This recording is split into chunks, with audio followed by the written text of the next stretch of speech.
Bocah tewas terjepit istana balon. Sebelumnya remaja tewas di rumah hantu. Kasus anak tewas di wahana permainan bertambah.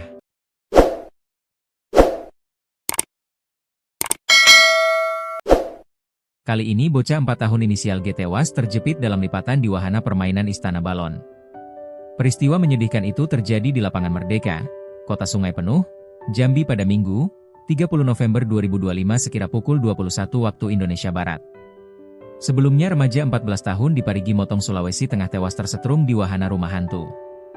Peristiwa ini membuat emosi warga memuncak hingga membakar dan merusak wahana lain yang ada di pasar malam. Kronologi bocah asal Jambi tewas terjepit wahana istana balon. Bocah berinisial G, 4, warga Desa Karya Bakti, Kecamatan Pondok Tinggi, Kota Sungai Penuh, Jambi tewas terjepit dalam lipatan di wahana permainan istana balon. Peristiwa pilu ini terjadi di Lapangan Merdeka, Kota Sungai Penuh, Jambi pada Minggu, 30 November 2025 sekira pukul 21 waktu Indonesia Barat.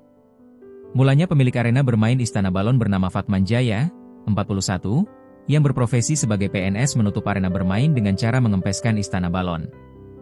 Dia mengempeskan balon tanpa melakukan pemeriksaan menyeluruh terhadap kondisi bagian dalam balon.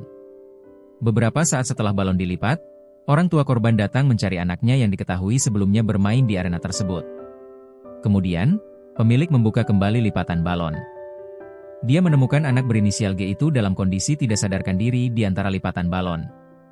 Korban segera dilarikan ke rumah sakit DKT Sungai Penuh. Namun dinyatakan meninggal dunia. Polisi pasang pelis lain di istana balon, pemilik wahana diperiksa. Kasat Reskrim Polres Kerinci, AKP Ferry, menyampaikan langkah-langkah penyelidikan telah dilakukan. Penyidik telah melakukan pemeriksaan TKP, tempat kejadian perkara, memasang pelis lain, meminta keterangan saksi-saksi, mengumpulkan dokumen medis awal, serta memeriksa pemilik wahana permainan.